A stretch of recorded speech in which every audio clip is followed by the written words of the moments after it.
The Great Convocation Hall of Rotana Medical College had never been this silent. 500 people sat frozen beneath the words carved in gold above the stage. Primum non nocere. First, do no harm. And not one of them was breathing. At the center of the stage, Kitty Pong Ratsada, in a suit that cost more than a resident earns in a year, stood holding a folded white coat and a crystal plaque. His knuckles had gone white. The plaque was shaking.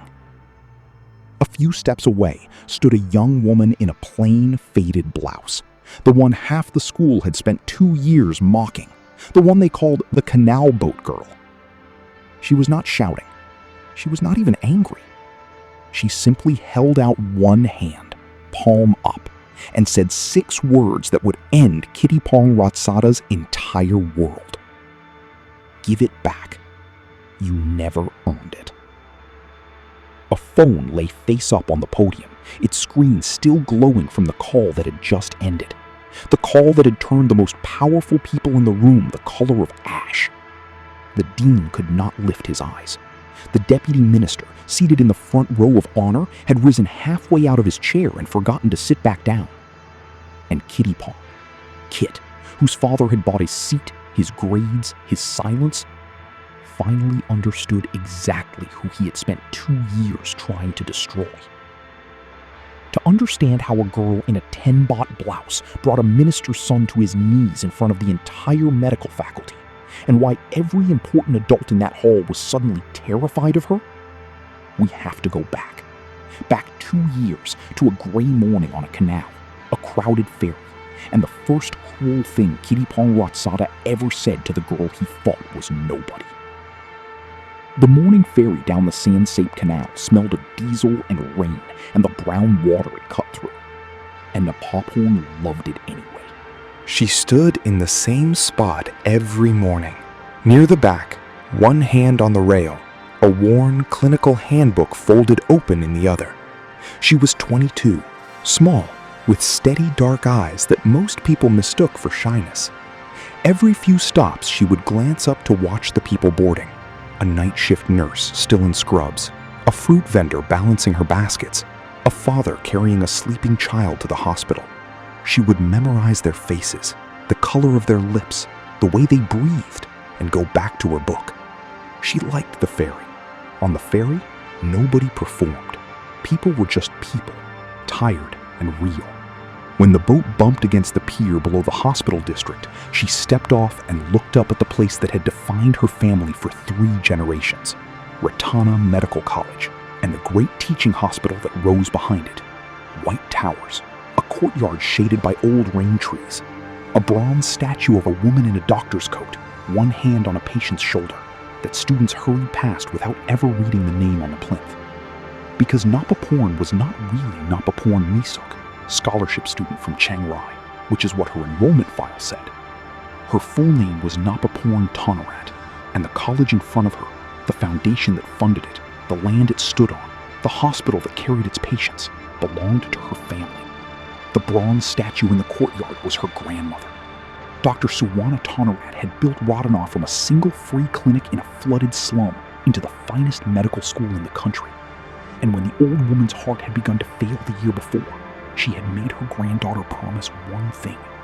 "Before you ever sit on the foundation board," her grandmother had said, holding her hand with a grip still surprisingly strong, "go and be a student, a real one. No name, no driver, no special treatment.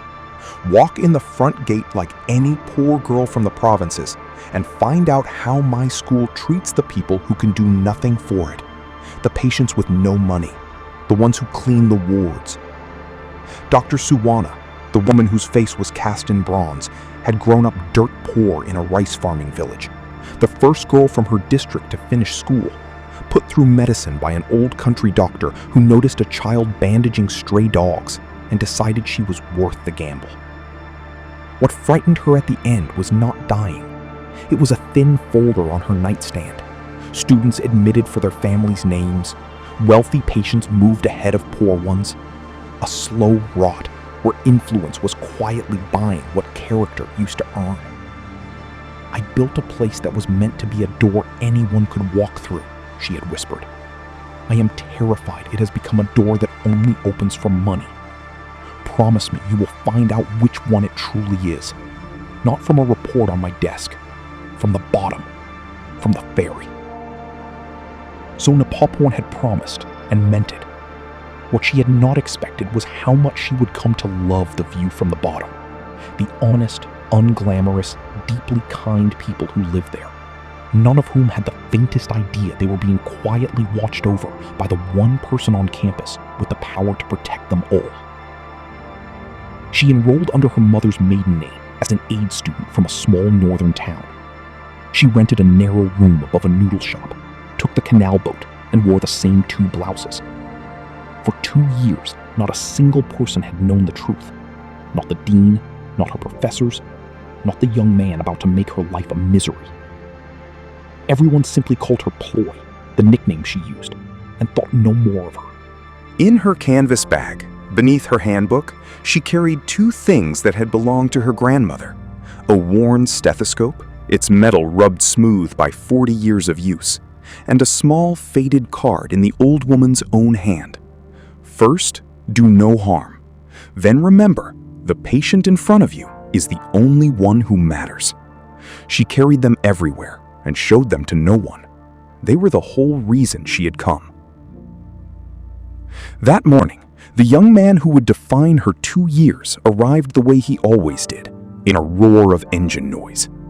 A matte black sports car screamed up the no-entry lane in front of the main building and stopped diagonally across 2 spaces reserved for ambulances. The door lifted like a wing.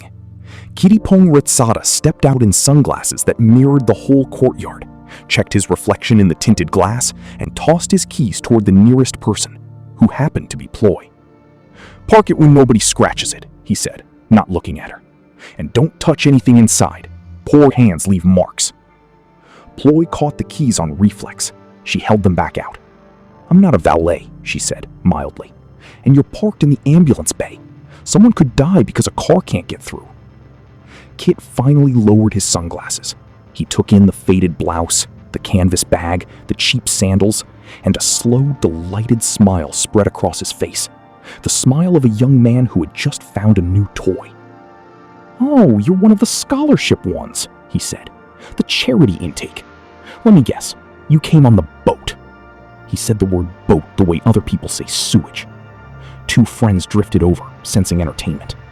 "Look at this. This is what a free ride looks like." He plucked the keys from her hand. "Someone like you shouldn't be allowed near patients. You should be emptying their bedpans. Run along." Ploy didn't run along. She held his gaze for one long, quiet second, long enough that something uncertain flickered across his face, and then simply walked past him toward the doors, saying nothing. It was the nothing that made Kit hate her. Inside the lobby, an older man in the pale blue shirt of the college's clinical skills unit was setting out chairs for the morning's practice examinations. His name was Somsak. Everyone called him Lung Somsak, Uncle Somsak. And for 12 years he had worked at Ratana as a standardized patient, one of the people the school hired to play a sick patient so students could learn to examine, to listen, to break bad news gently before they ever touched a real body in a real bed. He was 63, a retired school teacher, and very good at it, because he remembered that on the other side of every frightened student was a frightened patient. He kept dried mango in his shirt pocket for students who looked like they hadn't eaten and knew every one of them by name. He looked up as Ploy came in and grinned. "There she is," Somsak said. "Morning, boat girl. You eat yet? You never eat." "I'll eat," Ploy said, which was what she always said. "You'll faint on me during the exam and I'll have to play the doctor," Somsak said, pressing a piece of dried mango into her hand like a stern uncle. "Then who fails? Me. Eat." Ploy smiled, a real one, the kind almost no one at Ratana ever saw. For 2 years, this man had been kinder to a stranger he believed was a broke provincial girl than most of the powerful family she had grown up among had ever been to anyone. Somsak did not know he was being kind to the heir who owned the ground he stood on. That was exactly why it counted. 12 years ago, his own heart had started to fail. A bad valve, a slow arrhythmia, and the standardized patient contract came with the one thing a retired teacher's pension did not: the college's staff medical coverage, which paid for the pills that kept his heart steady enough to walk his grandchildren to school. He never mentioned it. He just showed up, played sick beautifully so these children could one day keep real people alive, and quietly kept himself alive on the side. That morning, the lobby doors banged open again. Kit and his friends swept in, and his eyes landed at once on Somsak, kneeling to straighten a row of chairs. Is the fake patient setting up the fake exam? Kit announced. He nudged a chair out of line with his shoe, on purpose, and left a scuff on the floor Somsak had just cleaned. Old man, you missed one. He looked Somsak up and down with theatrical disgust. 12 years pretending to be sick for pocket money. That's the saddest job I've ever heard of. You couldn't be a real doctor, so you play one for children. Is this really all your life came to? The lobby had gone quiet. Somsak's jaw tightened, but he was a professional. He had swallowed worse. Careful, Coon, he said evenly, rising to fix the chair. Floor's slippery there. I wouldn't want you to fall. Don't coon me like we're equals, Kit snapped. I work here because my family's kindness lets places like this exist. My father is a deputy minister. His name opens every door in this country. What's your name? A plastic badge? Ploy felt something cold and still settle in her chest. The patient anger of a person who has the power to end a scene, and is choosing, for now, to watch instead. She stepped forward, placing herself gently between Kit and the old man. He asked you not to slip, she said quietly. How do you say thank you? Kit laughed. The boat girl and the fake patient. He leaned close, dropping his voice so only she could hear. Keep getting in my way, charity case, and I'll make sure you never wear a white coat in this country. I'm starting to understand how you got in, Ploy said. She helped Somsak straighten the last chairs, took her dried mango, and walked to the examination hall. Behind her, she could feel Kit's glare like heat on the back of her neck. What Kit did not know, what nobody knew, was that in Ploy's canvas bag, beneath her grandmother's stethoscope, was a phone with a single contact starred at the top. Anan Wongse, general counsel to the Tannerat Foundation, and executor of her late grandmother's estate. One call to that number could rearrange this entire college. Ploy had never used it. She had promised her grandmother she would stay a student until she graduated. That first practice exam was also where Ploy met the person who would end up changing how she thought about the whole plan. Her name was Ganda, Fawn to her friends, a first year on a full aid package, and she sat in the corner with her hands shaking so badly she could barely hold her pen light. Ploy knew the look. Someone who had clawed her way into a room like this and spent every day certain that any moment someone would decide she did not belong. When the instructor announced a surprise station change and half the students grabbed their kits, Fawn knocked her whole tray to the floor and went scarlet as a couple of people snickered. Ploy crouched and helped her gather it. First OSCE? She asked. Is it that obvious? Fawn whispered. You already did the hard part, Ploy said, handing back the penlight. You showed up terrified, and you're doing it anyway. That's the whole job. The rest is just steps in order. She smiled. I take the Canal boat most mornings, if you ever want to run cases. It's free, and the company's honest. Fawn laughed, surprised, grateful, and something in her shoulders dropped an inch. Ploy did not know it yet, but by being kind to a frightened stranger who could do nothing for her, she had just planted a seed that would matter enormously in a few weeks. Kindness, her grandmother liked to say, is the only medicine with no dose limit and no expiry, and it always works fastest on the day you least expect to need it. She had no idea how hard that promise was about to be tested. If you want to understand how much power a 23-year-old can have when nobody ever says no to him, you only had to watch Kittipong Rodsada walk the wards of Ratana. Doors opened, queues parted. Professors who should have known better laughed a half-second too long at his jokes. His father, Deputy Minister Chaiwat Rodsada, sat on half the health committees in the country and had let it be quietly known that the college's next round of government funding and the dean's own reappointment would go a great deal more smoothly if his son's time at Ratana was a happy one. Kit wore that power like a white coat 2 sizes too big and genuinely believed the rules were something that happened to smaller people. For 3 weeks after the scene in the lobby, he made Ploy his personal project. It started small, the way cruelty always does. One morning, Ploy arrived to find her usual seat taken by Kit's bag, the whole row saved by his friends. "Sorry, this section's for students whose families actually fund the place," Kit announced. "Charity intake sits at the back." A few students laughed nervously. Most stared at their notes. Ploy took a seat at the back without a word, and that afternoon scored top of the class on the surprise pathology quiz, above every person in that saved row. That only made it worse, because here was the thing that truly enraged Kittipong Rasada. The charity case was brilliant. Dr. Anong Prasad, who ran the notoriously brutal clinical skills course, had begun reading Ploy's case write-ups aloud as the example of how it should be done. The history so complete, the reasoning so clean, and always at the very top of every worksheet in her small, neat hand, the same 3 words: first, do no harm. To a young man who had been handed everything and earned none of it, nothing was more unbearable than watching someone with nothing earn what he could not. So Kit escalated. The second week, Ploy came out of the library to find her bicycle, her only transport besides the boat, her rusty second-hand thing, with both tires slashed and the frame bent around a railing. Kit stood nearby with 2 friends, sipping iced coffee. "Wow," he said, wide-eyed with fake sympathy. "Somebody really doesn't respect your things. You should get a car." "Oh, right," his friends howled.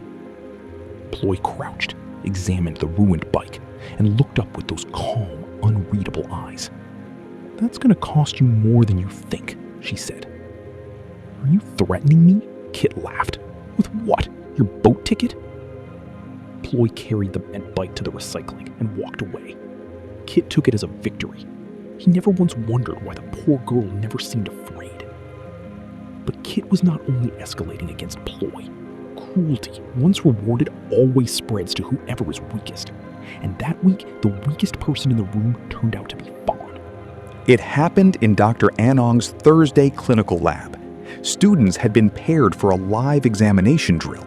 And by bad luck, Fawn had been paired with one of Kit's friends, a lazy boy named T, who did none of the preparation and expected her to carry both their names. When their assessment fell apart in front of the group, T threw her under the boat in a heartbeat. "That was all her," he said, pointing. And Kit, from the back, delivered the killing line loud enough for everyone. They really do let anyone in now. Fawn's eyes filled. The room did that terrible thing rooms do. The nervous laugh, the collective decision to study the floor rather than help. Ploy stood up, picked up the demonstration chart, and calmly pointed to the exact place the assessment had broken. "The error's here. It's the order of the cardiac exam. Inspect, palpate, auscultate." She had the findings right. She just reported them out of sequence, which is the sequence printed wrong in the 3rd edition handbook the library lends the aid students, because nobody buys us the 4th. It isn't her clinical sense. She inherited a printing mistake. She corrected it in 2 lines, and the assessment held. Then she looked at T. "She caught more than you contributed. Maybe say thank you." Dr. Anong cleared her throat. "Kun Ploy is correct. Full marks to Ganda. Kun T, see me about your preparation, or the absence of it." Kit did not like that at all. For the second time, the boat girl had made him look small in the one arena he could not buy his way out of, a room where being right was the only currency that counted. So he went looking for an arena where his money still worked.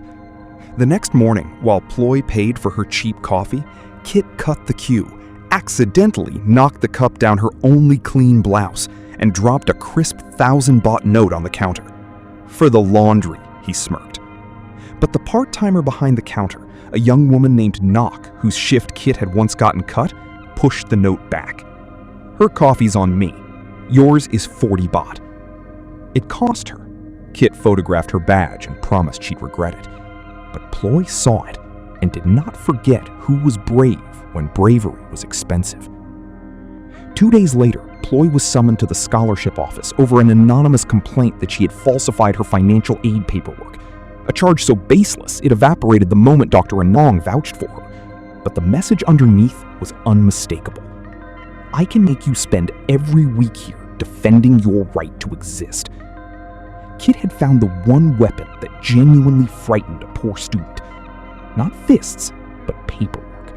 The slow, bureaucratic bleed the powerful can inflict forever, and the powerless can only endure.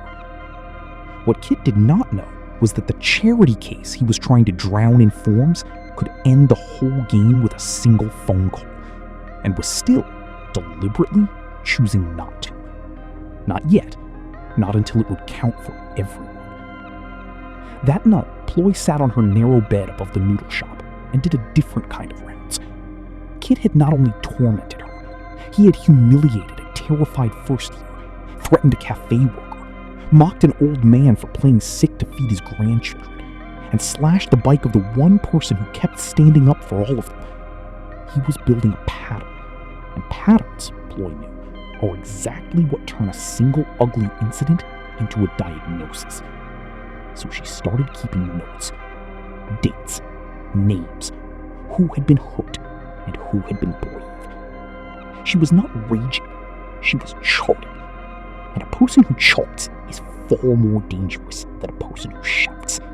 The third week, it stopped being about Ploy at all, and began dragging in the one person she could not stand to see hurt. The big mid-year clinical assessments were approaching, the ones that decided class rank, and for the top student, the coveted Founders Award, given every year at the White Coat Convocation in the name of Dr. Suwana Thanarat herself. Kit wanted it, not because he cared about medicine, but because his father wanted a photograph of his son receiving it, on a stage, in front of the press. One afternoon, in a practice OSCE, Kit was assigned to Somsak Station, a scripted case in which the old man played a patient with chest pain. Kit breezed in late, didn't wash his hands, didn't introduce himself, and pressed on Somsak's chest hard enough to make him wince. "Stop overacting," Kit said. "It's not a real heart. You don't get to have opinions about how I examine you. You're a prop with a pulse." He pulled out his phone and filmed a few seconds of Somsak lying on the table in the paper gown. "Look at this, the professional fake patient. This is what you do when you're too poor and too slow to be anything real." Somsak said nothing. He finished the case, because that was the job. Ploy came around the divider fast enough that her chair clattered behind her. Every head turned. She crossed to Kit, took the phone out of his hand, not roughly, just decisively, and stopped the recording. "Delete it," she said. For the first time, Kit looked genuinely startled. Then the fury came. "Do you have any idea who you're touching?" He snatched the phone back.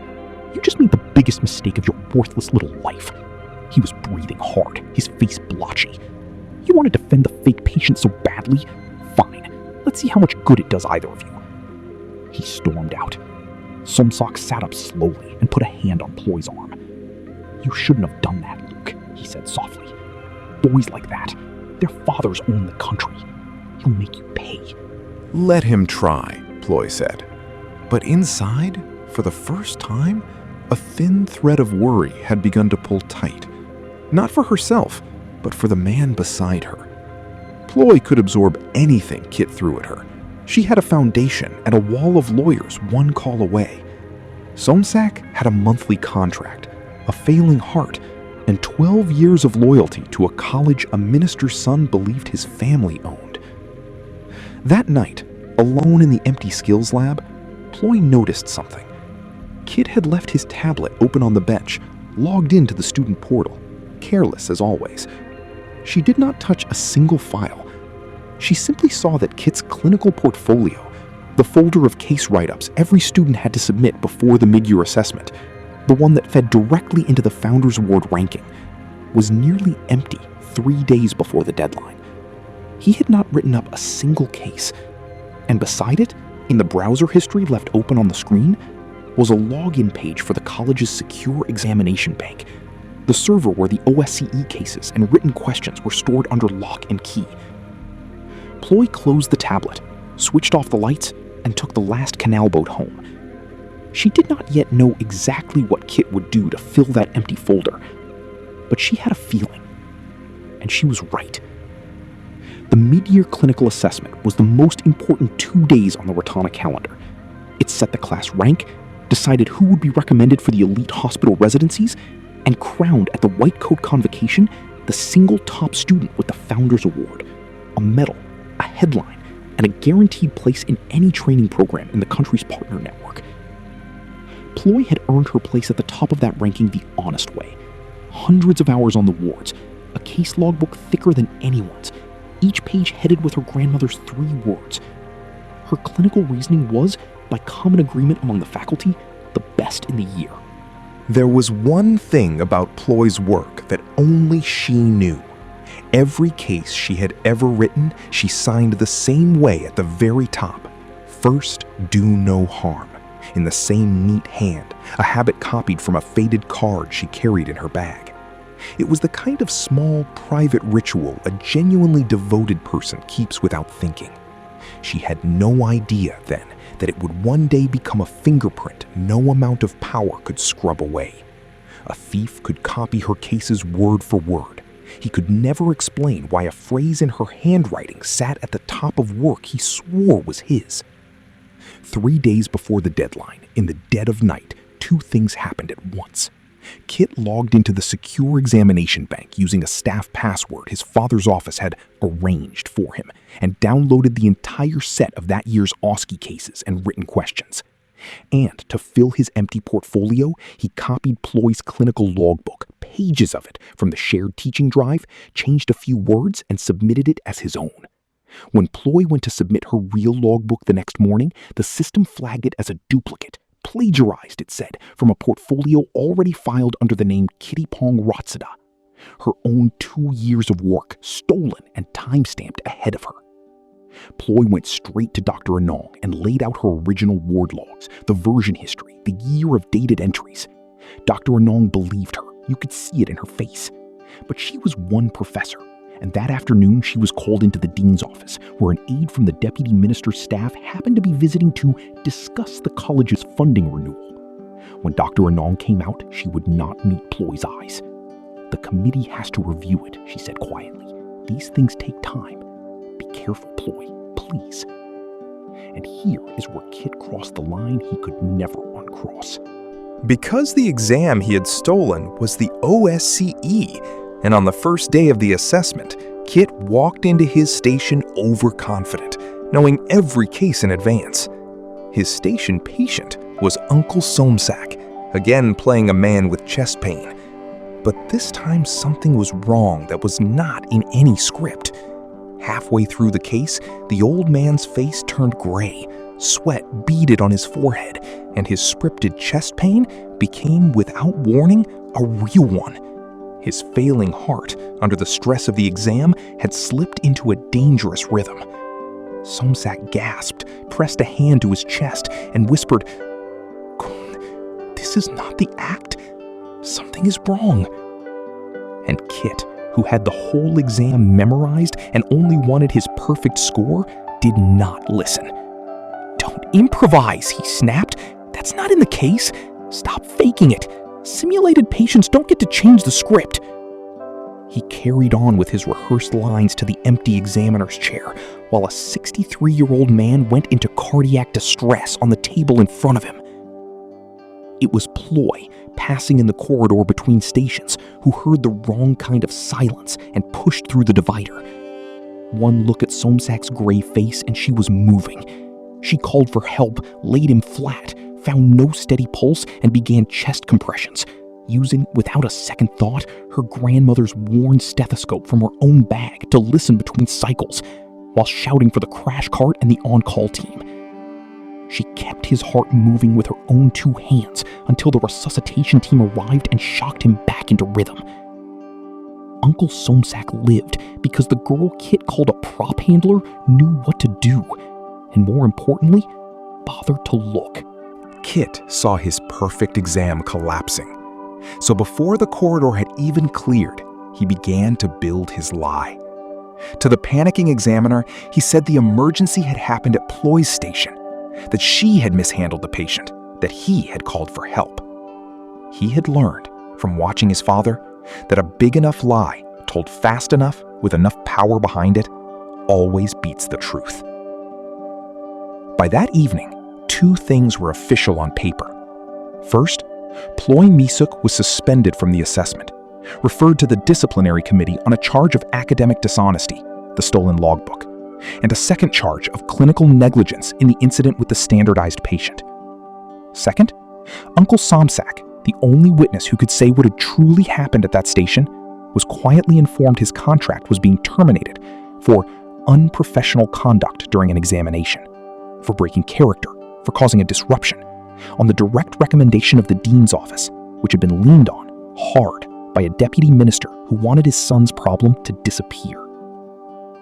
That detail was not a small one. Somsack's contract was his medical coverage. The same letter that fired him for causing a disruption also cut off, at the end of the month, the insurance that paid for the very heart medication that had just failed to save him on that table. So Kit's lie had not merely taken an old man's job and his good name. It had reached into a hospital ward and hung a countdown clock over the bed of the man his own cruelty had nearly killed. When Ploy learned that, from Nock, who knew Somsack's daughter, something in her that had stayed patient for 2 years went very still and very cold. This was the line the whole story had been walking toward. Not an insult, not a slashed tire. A dying man, punished for surviving. Because a boy who had everything had decided a man who had nothing was disposable. She found Somsack in a recovery bay on the cardiac ward, small in the white bed, an IV in his arm. "They said I cheated the exam by breaking character," he whispered. 12 years, and they took his word over mine because his father is a minister. I told the truth, and they are throwing me away. His voice cracked. When the coverage stops, I stop getting the pills. Who hires a sick old man with misconduct on his record? What do I tell my grandchildren? Ploy sat down beside the bed. For a long moment, she said nothing. The monitor beeped its steady, fragile rhythm. "Uncle," she said finally, and her voice had changed. Something underneath it had gone very quiet and very hard. "I need you to trust me. 2 weeks, maybe less. Don't sign anything they send you. Just rest, get your strength back, and be ready to come to the convocation in 2 weeks in your good shirt." "Come to the convocation for what, Luke? They'll have security walk me out." "For what you're owed," Ploy said, and put her hand over his. "Trust me one more time. After that day, you will never again have to ask anyone's permission to keep your name or your medicine." That night, for the first time in 2 years, Napaporn Thanarat took the starred contact out of hiding. She looked at the name Anan Wongse for a long time and thought about the promise she had made a stubborn old woman. Stay a student until you graduate. She thought about a black car across the ambulance bay, a phone filming an old man in a paper gown, a gray face on a table, and a heart she had pushed back to life with her own hands. This is exactly what you said in your scene.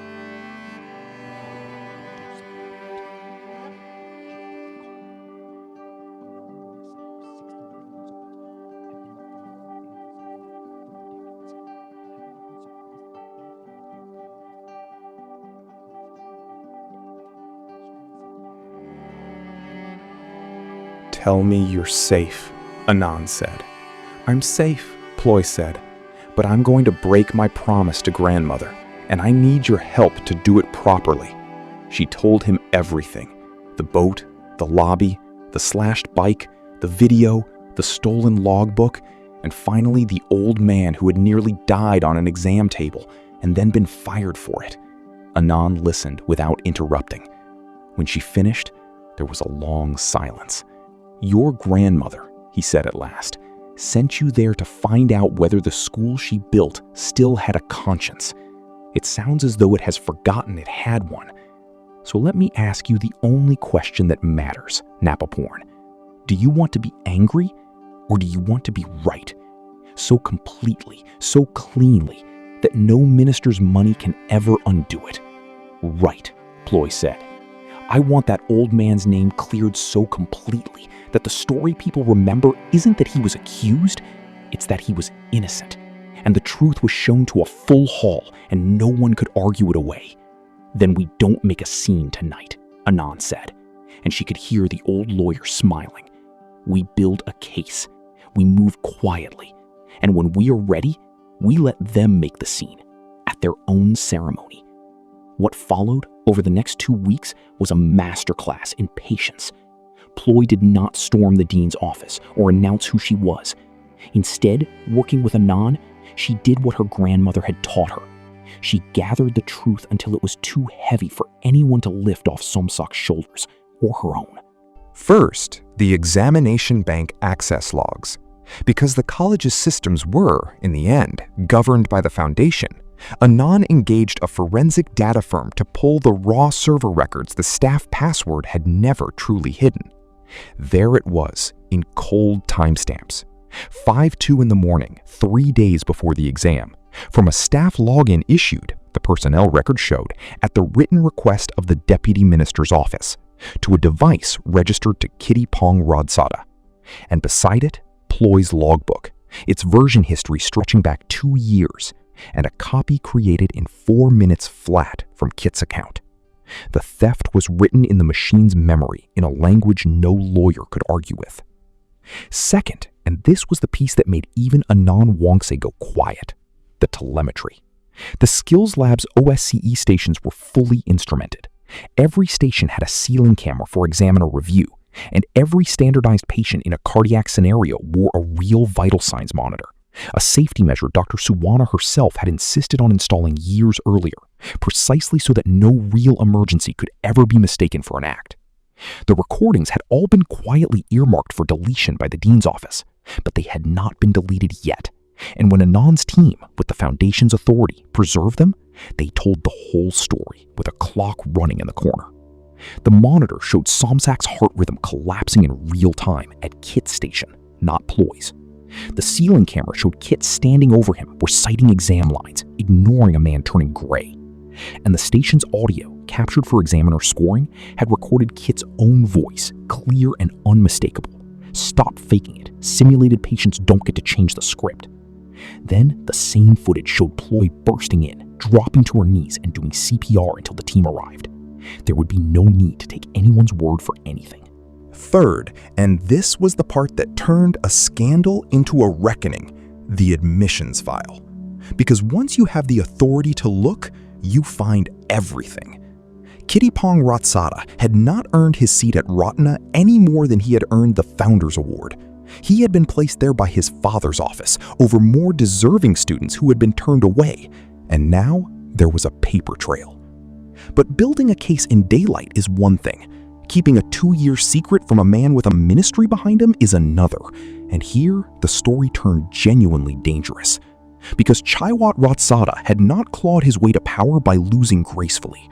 The moment his aides heard that a standardized patient's account and a scholarship girl's complaint were being taken seriously, and that someone had ordered the exam server logs preserved, they went hunting. The minister's office quietly commissioned a background check on everyone causing trouble for his son, which meant inevitably digging into Ploy Misok. For 3 days, Ploy felt the walls tightening. A man in a parked car photographed her at the ferry pier. Someone telephoned the noodle shop asking about the quiet girl upstairs. The registrar received a request on official letterhead for Ploy Misuk's full aid file and home district records.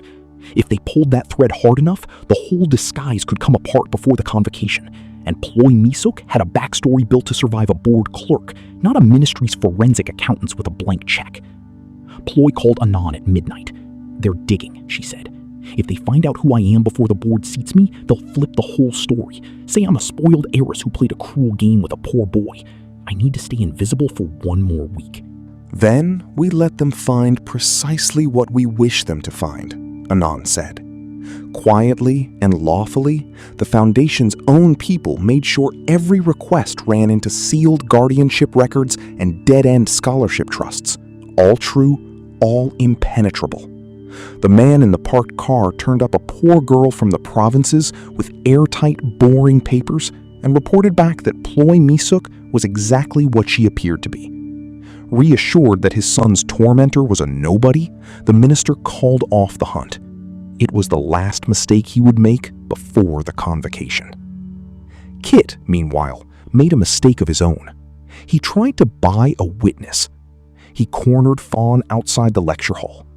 He knew she had watched Ploy build her logbook case by case for months.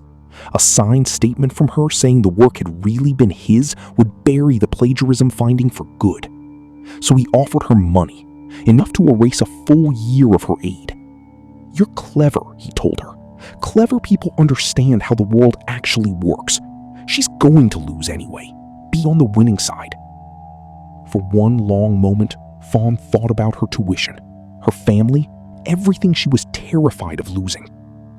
And then she thought about a girl who had knelt on an exam hall floor and told her that showing up scared was the whole job. "No," she said. Her voice shook, but she said it. "You want to know the difference between you and her? She helped me when I was a nobody who could do nothing for her. You're only offering me money now that I finally can. I'm not for sale." She walked away on legs that barely held her. And then, because courage is a muscle that grows the instant you use it, she went straight to Dr. Anol and repeated every word. Dr. Anol wrote it down, dated it, and signed it as a witness. That was Kit's fatal error. He had not merely stolen and lied, he had now tried to bribe a student into a false statement in front of a girl brave enough to report it and a professor willing to record it. The case had grown its sharpest edge, and Kit himself had handed it over. The emotional low point came 4 days before the ceremony. Uncle Somsak's heart slipped again, and he was readmitted overnight. Jobless, his name in the mud, his coverage days from ending, he lay in the ward and, for the first time, stopped believing it would ever come right. He called Ploy. "I know you told me to wait, look," he said, his voice hollow. "But I don't think waiting fixes this one. Some things power just wins. Maybe it's time this old teacher taught you that instead of the other way around." Ploy stood at her window, her grandmother's stethoscope in her hand, and made herself say the hardest sentence in the whole plan. "One more week, Uncle. Give me one more week. And then I promise you will never have to wait on anyone or beg for a single pill ever again." Meanwhile, on the surface, nothing seemed to change, which is what made the noose so tight. Kit, riding high, was insufferable. He had topped the ranking on Ploy's stolen work, and the White Coat Convocation, where he would receive the Founder's Award and his ceremonial coat, was set for the following Saturday in the Grand Hall, with the dean, the faculty, the students, the press, and, as guest of honor, Deputy Minister Chaiwat Ratsada himself. Kit cornered Ploy outside the library on Wednesday.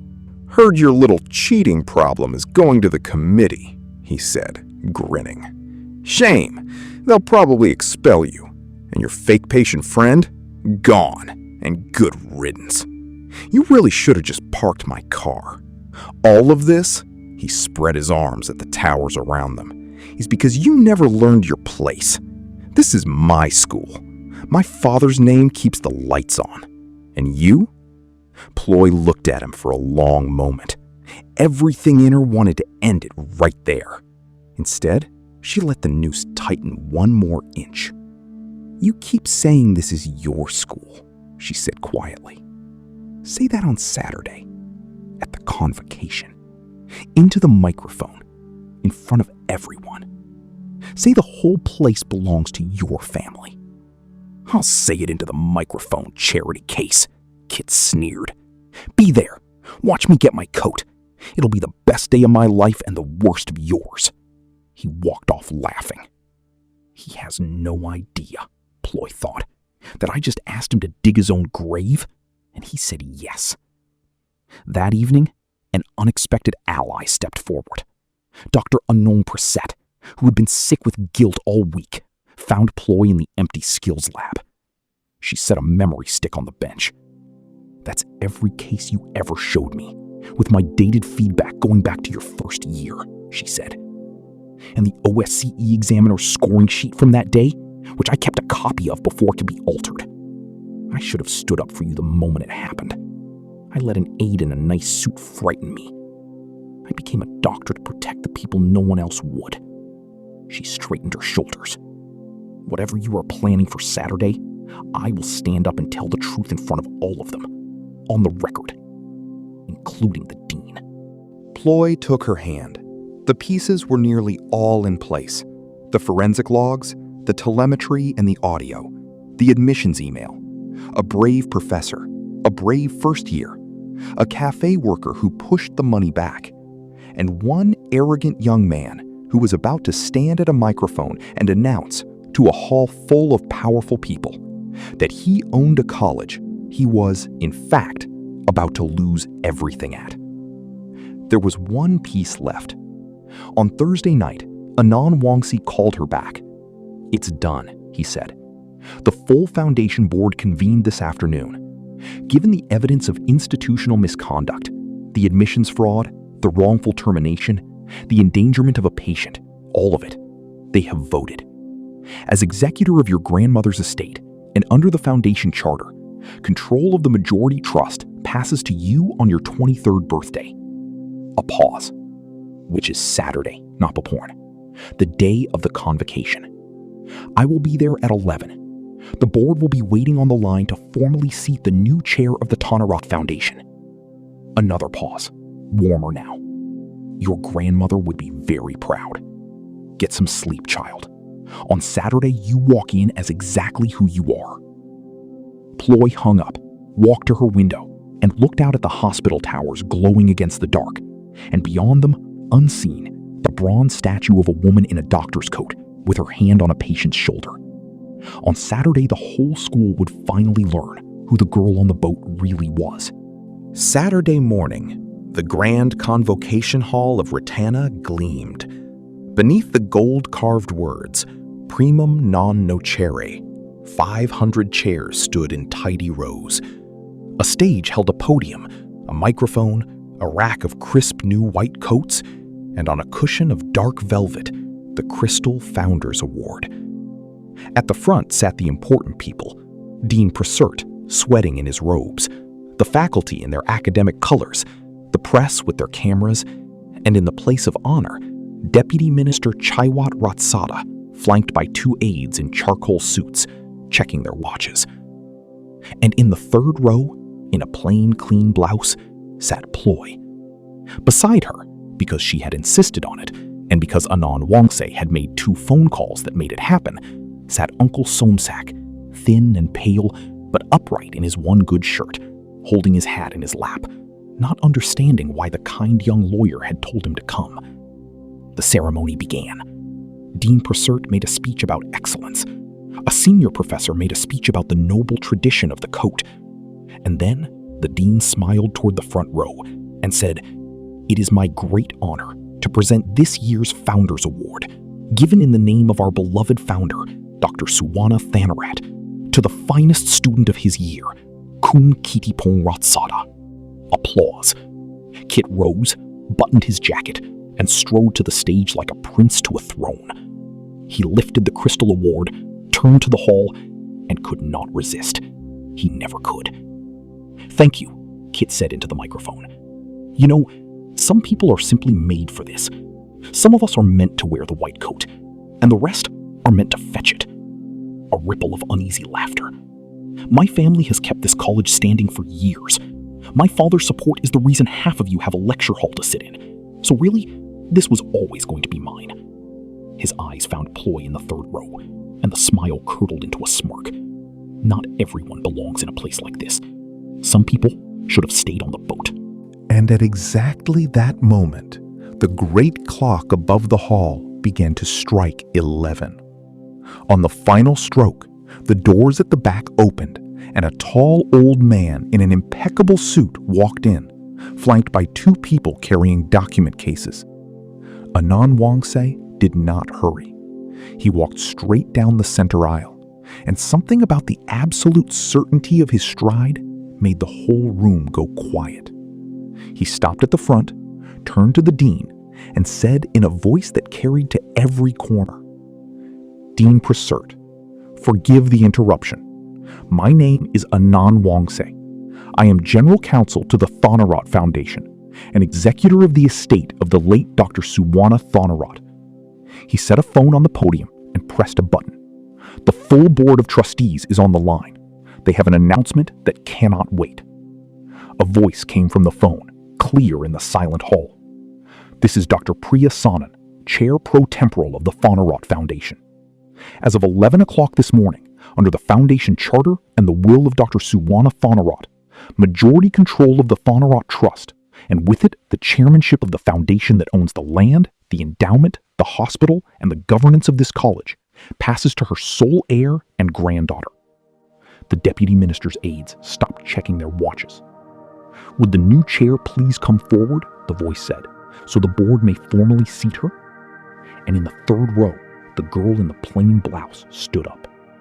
Every head turned.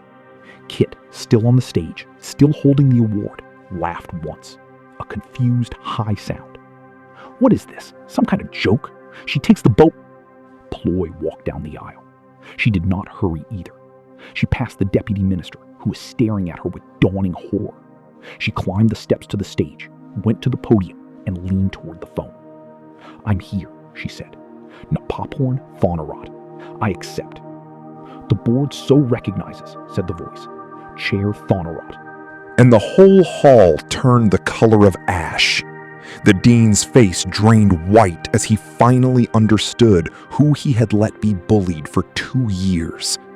The faculty sat rigid. The minister's aides whispered frantically.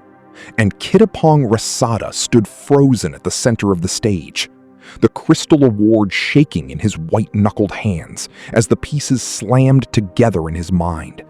The boat, the blouse, park my car, poor hands. Someone like you shouldn't be allowed near patients. Every cruel word he had said to the person who owned everything. Ploy turned to face him. She did not raise her voice. She did not need to. "Give it back," she said. "You never earned it." The same 6 words the whole story had opened on. Kit's mouth opened and closed. I don't... You can't just... "I can, actually." She nodded to Anan, who opened the first case. "Let's do this in the order you earned it, Kit. You told this room 30 seconds ago that this college belongs to your family. You said it into that microphone in front of the press. So let's talk about what your family actually bought." She laid it out, 1 page at a time, calm as a surgeon. And as she did, Anan signaled a technician at the back, and the enormous screen behind the stage, the one meant to show Kit's victory photographs, flickered to life. There would be no need to take anyone's word for anything. The hall was about to see it. The screen split in 2. On the left, Ploy's clinical logbook, its version history scrolling back 2 years, entry after entry. On the right, Kit's portfolio, a single copy, created in 4 minutes, 3 days before the deadline. 2 columns of case notes, word for word identical beneath the cosmetic changes. "This is the forensic record from the college's own servers," Ploy said. "My logbook, built over 2 years, and a copy made from your account in 4 minutes. You didn't write it. You took it from the girl on the boat." She paused, and for the first time, Something almost like a smile touched the corner of her mouth. But here is the part you could never have planned for, Kit. You changed a few words. You scrubbed the dates. She nodded toward the screen, where a single line at the top of the stolen page now glowed. You just didn't know that I sign my work. At the top of every case I have ever written in my own hand are 3 words. She let it land. It says, "First, do no harm."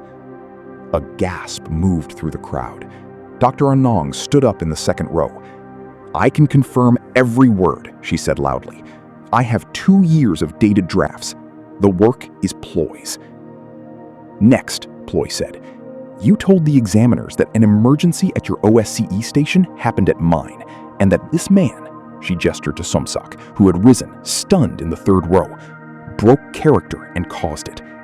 You had him fired for it after 12 years. So let's not take anyone's word.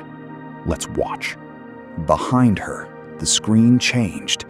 The OSCE station telemetry began to play, silent but for the beep of a monitor, a clock running in the corner, a green heart rhythm line, steady, then breaking into chaos.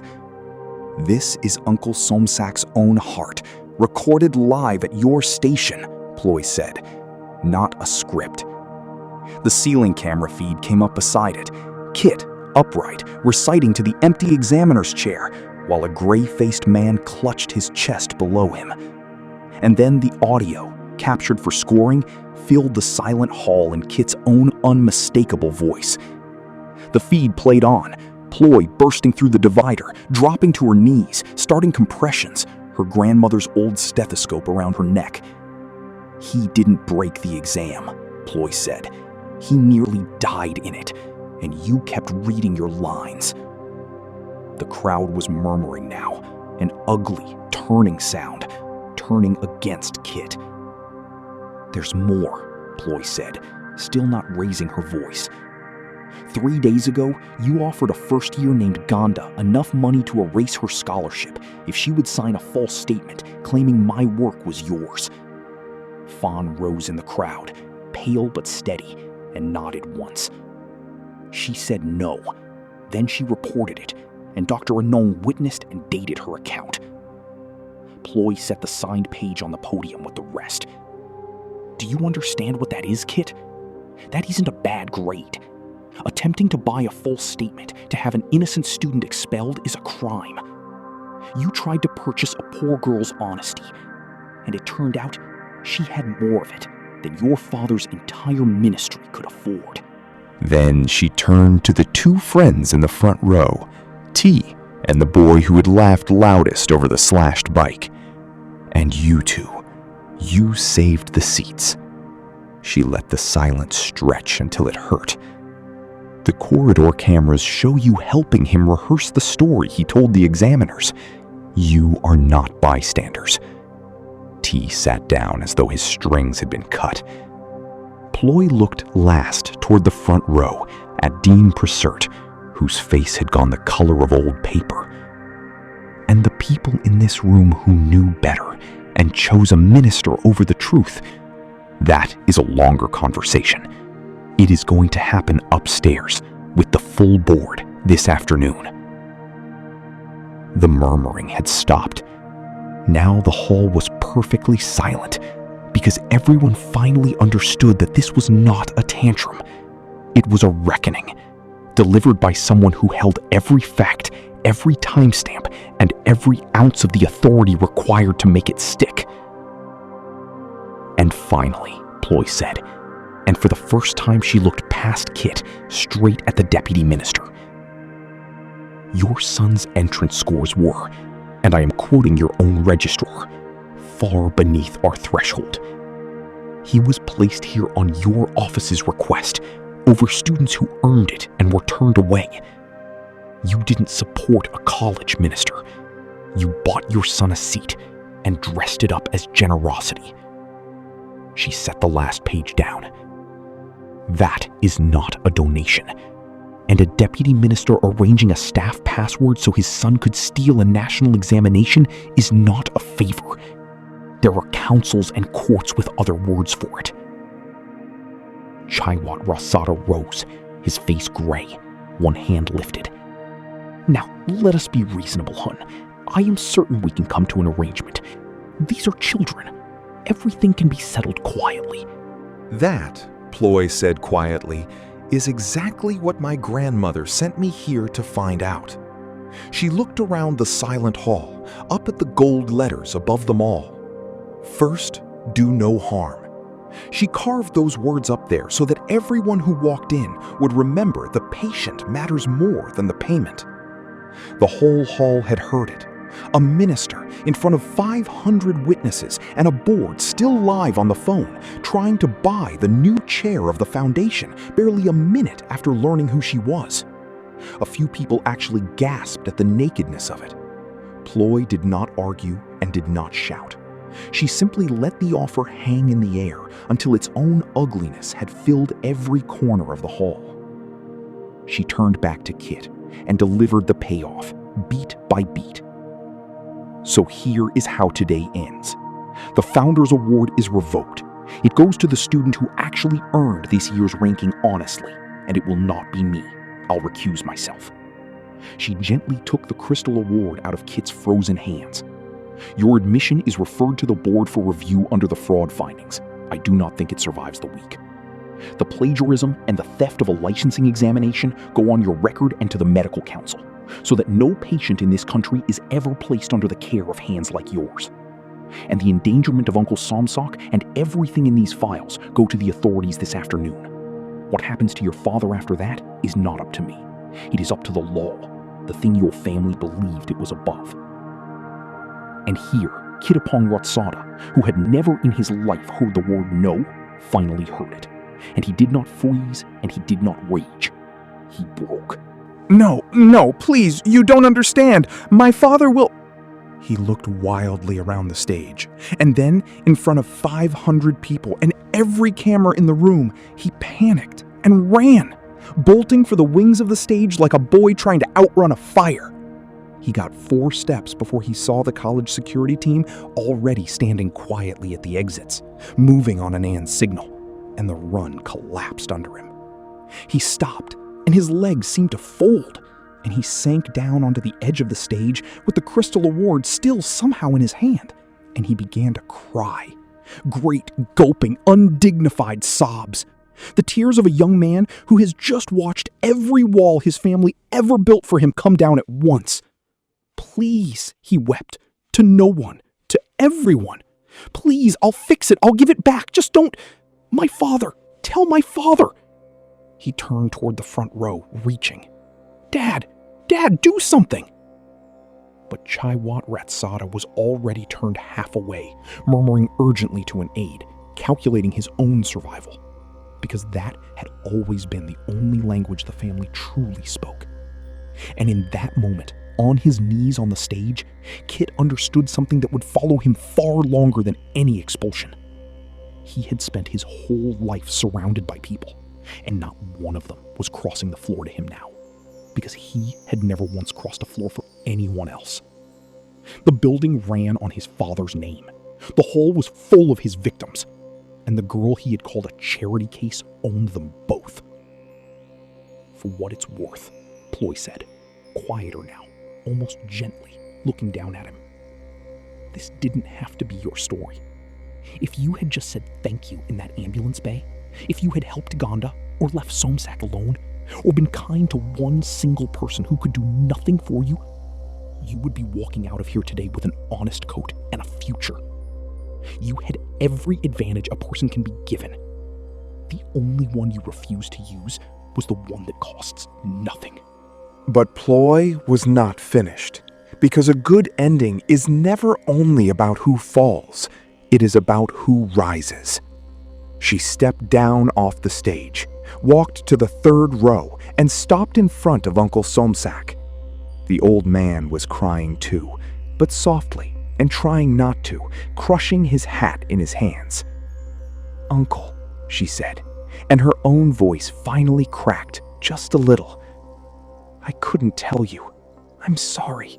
I made a promise to a stubborn old woman that I would keep my name secret until I understood her school. She took his hands in hers.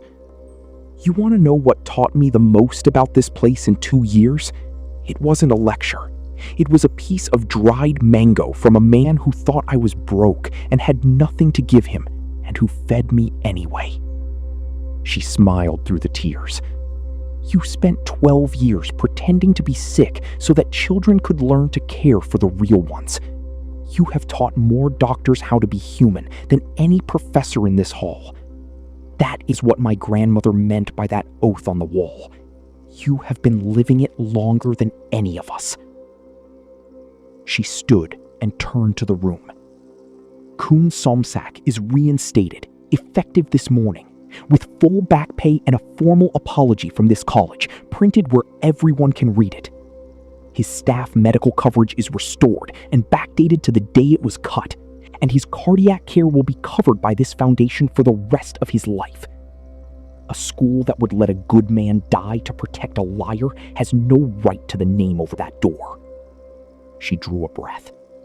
And as my first act as chair, I am establishing the Suwana Award, given every year in my grandmother's name, not to the top of the ranking, but to the member of this community, faculty, staff, standardized patient, or ward cleaner, who best shows care to someone who can do nothing for them in return. Uncle Somsak, you are its first recipient. The fellowship money that was attached to that stolen prize is now the endowment for your award. Forever. Then Ploy found Fawn in the crowd. The night I decided exactly how this would end, she said, was the night you told a very rich, very frightening young man that you were not for sale, when saying yes would have solved every worry you have. She announced a new, permanently endowed Phonorot Integrity Scholarship, full ride, and named Gonda its first recipient. Fawn pressed both hands over her mouth. A few feet away, Noak, reinstated with back pay by a single phone call an hour earlier, was laughing and crying at once. The hall broke. Students were on their feet. Some were crying.